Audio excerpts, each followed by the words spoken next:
Hello students, इस video में हम बात करने वाले हैं suggestions to solve unemployment problem. हमने लास्ट वीडियो में बात की थी कि किस तरीके से अनएम्प्लॉयमेंट की प्रॉब्लम इंडिया जैसे कंट्रीज़ जो अंडर डेवलप्ड हैं वहाँ पर बहुत ज़्यादा एग्जिस्ट करती है और पॉपुलेशन बहुत ज़्यादा होने के कारण ये प्रॉब्लम ज़्यादा एग्जिस्ट करती है। तो क्या मेथड्स हो सकते हैं कि इस प्रॉब्लम को हम कंट्रोल कर सकें या इसको सॉल्व करने की कोशिश कर सकें। सबसे पहला देख सकते हैं चेक ऑन पॉपुलेशन, यानी कि जो पॉपुलेशन बहुत ही स्पीड से बढ़ रही है उसको कंट्रोल करने की ज़रूरत है, क्योंकि यदि पॉपुलेशन लगातार बढ़ती रहेगी तो रिसोर्सेज अपने आप में कम होंगे, जॉब अपॉर्चुनिटीज़ अपने आप में कम होंगे। इतनी ज़्यादा स्पीड से बढ़ती हुई पॉपुलेशन को एम्प्लॉयमेंट प्रोवाइड करना बहुत ही मुश्किल है। दूसरा, क्या ज़रूरत है नेशनल एम्प्लॉयमेंट पॉलिसी फ्रेम करने की। गवर्नमेंट को एक एम्प्लॉयमेंट पॉलिसी फ्रेम करनी चाहिए। शुरू से ही एक्चुअली गवर्नमेंट की कमी रही है कि उन्होंने कोई इस तरह का इनिशिएटिव नहीं लिया कि एम्प्लॉयमेंट के लिए भी पॉलिसी बनाई जाए। लेकिन अब क्योंकि अनएम्प्लॉयमेंट बहुत ही बड़ी प्रॉब्लम हो चुकी है स्पेशली एजुकेटेड यूथ के लिए, तो गवर्नमेंट को ज़रूरत है कि एक एम्प्लॉयमेंट पॉलिसी फ्रेम करे और उसमें कोऑर्डिनेट किया जाए आपके एजुकेशन सिस्टम को, और उस एजुकेशन सिस्टम को इंडस्ट्रीज़ के साथ लिंकअप किया जाए और उस एजुकेशन सिस्टम को इस तरीके का बनाया जाए कि वहाँ जो इंडस्ट्रीज़ में आपके स्किल रिक्वायरमेंट्स हैं वो एजुकेशन सिस्टम उनको फुलफ़िल कर सके। फिर स्ट्रेंथन करने की ज़रूरत है इंफॉर्मेशन एंड टेक्नोलॉजी सेक्टर को। आने वाले कुछ ईयर्स में आप देखेंगे कि ये सेक्टर सबसे बड़ा एम्प्लॉयर सेक्टर बन सकता है, और तो हमें ज़रूरत क्या है कि इस सेक्टर को हम ज़्यादा प्रमोट करें और इस सेक्टर से रिलेटेड स्किल्स को ज़्यादा प्रमोट करें ताकि ज़्यादातर लोगों को एम्प्लॉयमेंट मिल पाए। क्यों, इस सेक्टर में क्या क्या तरह की चीज़ें आती हैं, जैसे कंप्यूटर रिलेटेड कोई भी जॉब होगी, कॉल सेंटर से रिलेटेड जॉब होगी, आपकी टेलीकम्युनिकेशन से रिलेटेड जॉब होगी।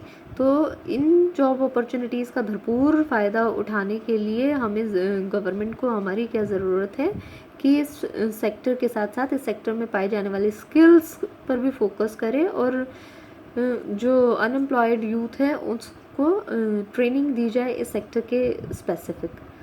फिर है promoting rural non farm activities. ये हमारे यहाँ पर सबसे बड़ी प्रॉब्लम क्या है कि ज़्यादातर लोग गांव में रहते हैं और एग्रीकल्चर पर डिपेंड करते हैं अपने लाइवलीहुड के लिए, लेकिन एग्रीकल्चर सबको लाइवलीहुड प्रोवाइड नहीं कर सकती है। एग्रीकल्चर में फिर आप देख सकते हैं कि आपकी प्रोडक्टिविटी यदि ज़्यादा लोग काम करते हैं तो डिक्लाइन करती है, या फिर आप जो भी एक्स्ट्रा लोग वहाँ काम कर रहे हैं तो उनकी मार्जिनल प्रोडक्टिविटी ऑलमोस्ट ज़ीरो पाई जाती है, जहाँ हम बात कर रहे थे छिपी हुई बेरोज़गारी की। तो हमें ज़रूरत है ऐसी एक्टिविटीज़ को ज़्यादा प्रमोट करें जो फार्म से रिलेटेड ना हो, एग्रीकल्चर से डायरेक्टली रिलेटेड ना हो। जैसे कि हम इंफ्रास्ट्रक्चर डेवलपमेंट पर फोकस कर सकते हैं, जो कि इंडिया जैसे कंट्री की स्पेशल नीड है। रोड्स, जैसे कि पावर जनरेशन या इस तरह का इंफ्रास्ट्रक्चर बनाए जिससे ज़्यादा से ज़्यादा इन्वेस्टमेंट आपकी इंडस्ट्रीज़ के रूप में भी यहाँ हो सके। मोर इंडस्ट्रियलाइजेशन, ज़्यादा इंडस्ट्रीज़ को इस्टेब्लिश करने की ज़रूरत है। इसके लिए मैंने पहले पॉइंट में भी कहा कि इंफ्रास्ट्रक्चर आप ऐसा बिल्डअप कीजिए कि इंडस्ट्री वाले खुद आपके यहाँ इंडस्ट्री इस्टेब्लिश करना चाहें, प्राइवेट सेक्टर को भी इंसेंटिव मिले, इसके साथ साथ फॉरेन इन्वेस्टर्स भी आपके यहाँ पर आकर इन्वेस्टमेंट करने को प्रेफरेंस दें। प्रमोशन ऑफ एक्सपोर्ट्स, अब गवर्नमेंट को चाहिए कि एक्सपोर्ट को प्रमोशन करे और इस तरह के मेज़र ले जिनसे एक्सपोर्ट्स को प्रमोट किया जा सकता है। किस तरह के मेज़र हो सकते हैं? गवर्नमेंट कर सकती है कि कुछ टैक्स रिलीफ दे दे जो आपके ऐसे गुड्स हैं जो कि एक्सपोर्ट्स के लिए ही बनाई गई हैं, उन पर टैक्स रिलीफ दिया जा सकता है, या उनको सब्सिडीज़ प्रोवाइड की जा सकती हैं। और एक्सपोर्ट को प्रमोट करने के लिए तरह तरह के ट्रेड फेयर्स भी आप ऑर्गेनाइज कर सकते हैं।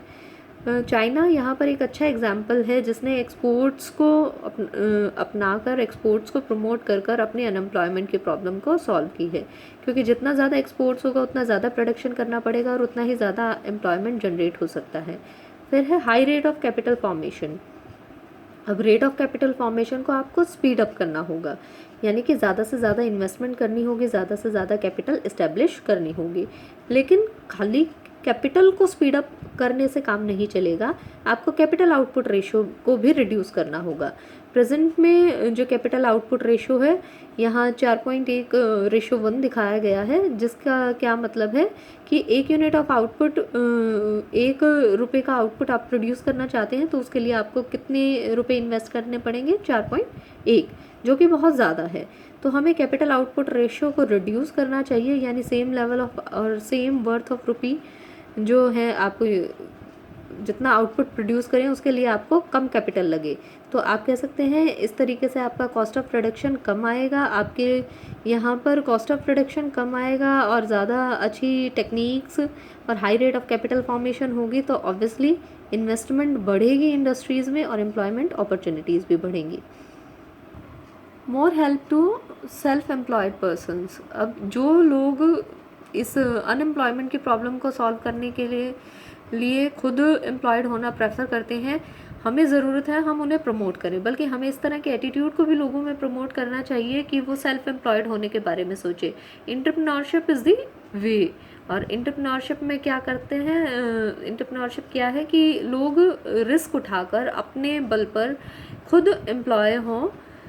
तो गवर्नमेंट को जो इस तरह के लोग हैं उनको क्या करना चाहिए, प्रमोट करना चाहिए।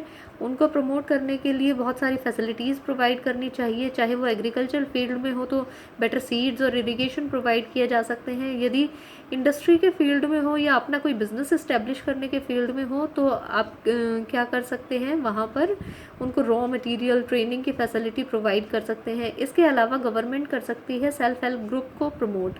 सेल्फ हेल्प ग्रुप भी सेल्फ एम्प्लॉयड पर्सन्स के लिए एक अच्छा रास्ता है सेल्फ एम्प्लॉयमेंट को प्रमोट करने के लिए। फिर है change in education system. Education system को चेंज करने की ज़रूरत है, क्योंकि सबसे बड़ी प्रॉब्लम हमारे एजुकेशन सिस्टम में पाई जाती है। बहुत साल लोग एजुकेशन पर स्पेंड करते हैं, बहुत पैसा स्पेंड करते हैं और डिग्रीज ले लेते हैं, लेकिन एंड में पता चलता है कि उनको किसी तरह की कोई अच्छी जॉब नहीं मिल पा रही।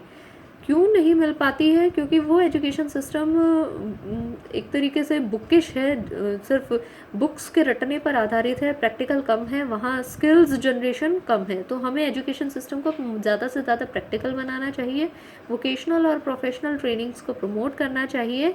इसी के साथ हम यूनिवर्सिटीज़ में क्या कर सकते हैं, एम्प्लॉयमेंट इंफॉर्मेशन सेंटर्स खोल सकते हैं जो एम्प्लॉयमेंट से रिलेटेड फर्दर इंफॉर्मेशन स्टूडेंट्स को दे, और कैरियर गाइडेंस से रिलेटेड ब्यूरो खोल सकते हैं, जिससे आपकी जो एम्प्लॉयमेंट की अपॉर्चुनिटीज़ हैं उनको बल मिलेगा। Change in industrial technique. Industries की टेक्निक को चेंज करने की ज़रूरत है। अब हमारे यहाँ पर क्या प्रॉब्लम पाई जाती है कि हम दूसरी कंट्रीज़ को, स्पेशली वेस्ट कंट्रीज़ को अंधाधुंध फॉलो करते हैं बिना ये जाने कि हमारे यहाँ की रिक्वायरमेंट क्या है। और वेस्ट की कंट्रीज़ में यदि आप देखेंगे तो वहाँ पर पॉपुलेशन कंट्रोल में होती है, इसीलिए वो कैपिटल इंटेंसिव टेक्निक्स को प्रेफर करते हैं। कैपिटल इंटेंसिव टेक्निक जहाँ पर कैपिटल को ज़्यादा लगाने की ज़रूरत है और लेबर को कम।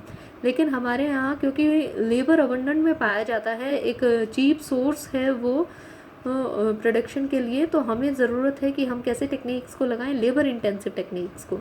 और लेबर इंटेंसिव टेक्निक्स को लगाने से लेबर के लिए ज़्यादा एम्प्लॉयमेंट जनरेट हो पाएगा। हाँ, और हम फूड प्रोसेसिंग और टेक्सटाइल्स जैसे सेक्टर में इस तरह की टेक्निक्स को ज़्यादा प्रमोट कर सकते हैं।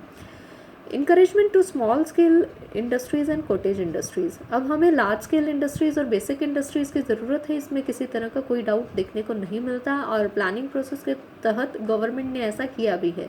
लेकिन स्मॉल स्केल और कॉटेज इंडस्ट्रीज़ को ज़्यादा प्रमोट करना चाहिए। क्यों? क्योंकि यहाँ पर लेबर इंटेंसिव टेक्निक देखने को मिलती हैं और ये इंडस्ट्रीज़ ह्यूज पॉपुलेशन को खपाने का, एम्प्लॉयमेंट अपॉर्चुनिटीज़ प्रोवाइड करने का एक बेहतर मीडियम बन सकती हैं। Growth in personal services. अब आने वाले समय में हम देख सकते हैं कि इस तरह की सर्विसेज की डिमांड बहुत बढ़ने वाली है। क्यों? क्योंकि मिडिल क्लास जो आपका हाउस होल्ड्स हैं उनकी भी जो इनकम है वो इंक्रीज़ हुई है, जिनके कारण वो भी पर्सनल सर्विसेज की डिमांड करते हैं, जैसे बेबी केयर सर्विस हुई या पर्सनल ड्राइविंग की सर्विस, ड्राइवर की सर्विस हुई, सिक्योरिटी, डोमेस्टिक वर्क। तो इन सभी सेक्टर्स में एम्प्लॉयमेंट की अपॉर्चुनिटीज़ स्पेशली उन लोगों के लिए बहुत ज़्यादा एग्जिस्ट करती हैं जिनके पास किसी तरह की कोई स्किल नहीं है या एजुकेशन नहीं है। तो ऐसे लोगों को इस तरह की जॉब अपॉर्चुनिटीज़ में फ़ायदा हो सकता है।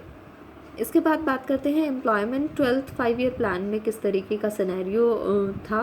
तो 12th 5 ईयर प्लान में एम्प्लॉयमेंट को एक जो है महत्वपूर्ण मुद्दा माना गया और ऐसा सोचा गया था कि 5 करोड़ एडिशनल एम्प्लॉयमेंट अपॉर्चुनिटीज़ को क्रिएट किया जाएगा, specially in the non farm sector, उन लोगों के लिए जो एजुकेटेड हैं और अनएम्प्लॉयमेंट की प्रॉब्लम को फेस कर रहे हैं। इसके लिए क्या क्या स्टेप्स लिए गए हैं, इसके लिए एजुकेटेड जो अनएम्प्लॉयड लोग हैं उनको आपने वोकेशनल, टेक्निकल और प्रोफेशनल एजुकेशन प्रोवाइड की है, स्किल डेवलपमेंट प्रोवाइड की है, ताकि जिन स्किल्स की रिक्वायरमेंट है वो स्किल्स उन लोगों में आ पाएँ और वो लोग आपके बेहतर जॉब्स में आ पाएँ। स्ट्रेंथन किया गया है मैन्युफैक्चर सेक्टर को, जहां पर 100 मिलियन वर्क अपॉर्चुनिटीज़ जनरेट की जानी है 2022 तक। इस रिगार्ड में मैन्युफैक्चरिंग सेक्टर को प्रमोट करने के लिए आपने मेक इन इंडिया का भी सहारा लिया है।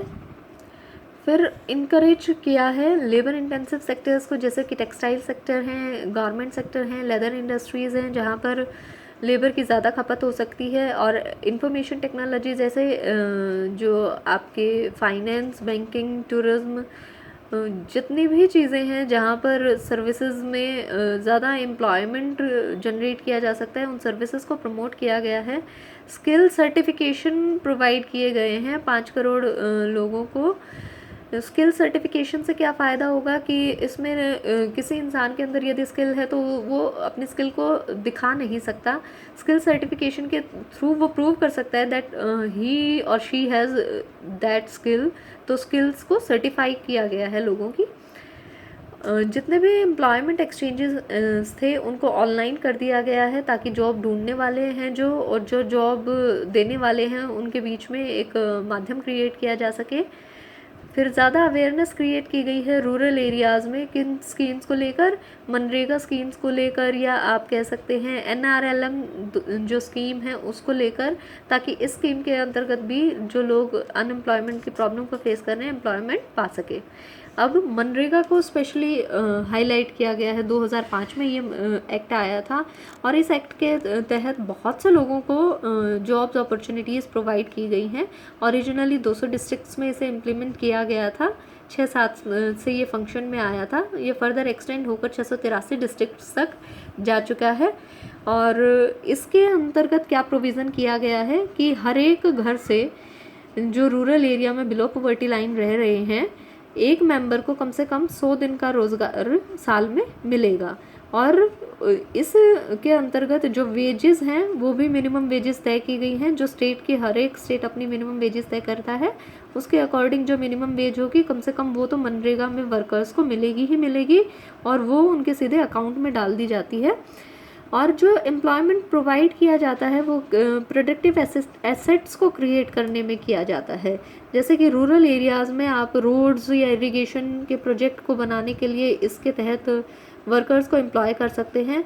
वर्क जो प्रोवाइड किया जाएगा वो 15 दिन के अंदर प्रोवाइड किया जाएगा। यदि मान लीजिए मुझे काम की ज़रूरत है और मैं वहाँ जाकर डिमांड करती हूँ कि मुझे काम की ज़रूरत है, तो 15 दिन के अंदर आपको काम दे दिया जाएगा। अगर 15 दिन के अंदर आपको काम नहीं दिया जाता है तो कम से कम आपको 1/3 जो मिनिमम वेज है वो तो ज़रूर प्रोवाइड की जाएगी।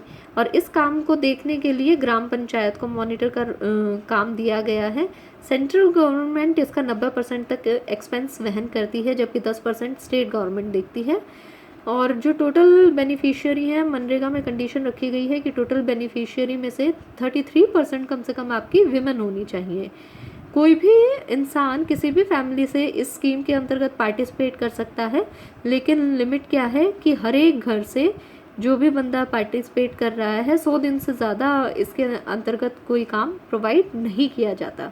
तो मनरेगा एक बहुत ही इम्पोर्टेंट स्कीम गवर्नमेंट की रही है, जिसने लोगों को एम्प्लॉयमेंट प्रोवाइड किया है। स्पेशली आप बिहार की बात करें तो बिहारी वर्कर्स का माइग्रेशन इससे कम देखने को मिला है और एम्प्लॉयमेंट जनरेशन में इसकी अहम भूमिका देखने को मिली है।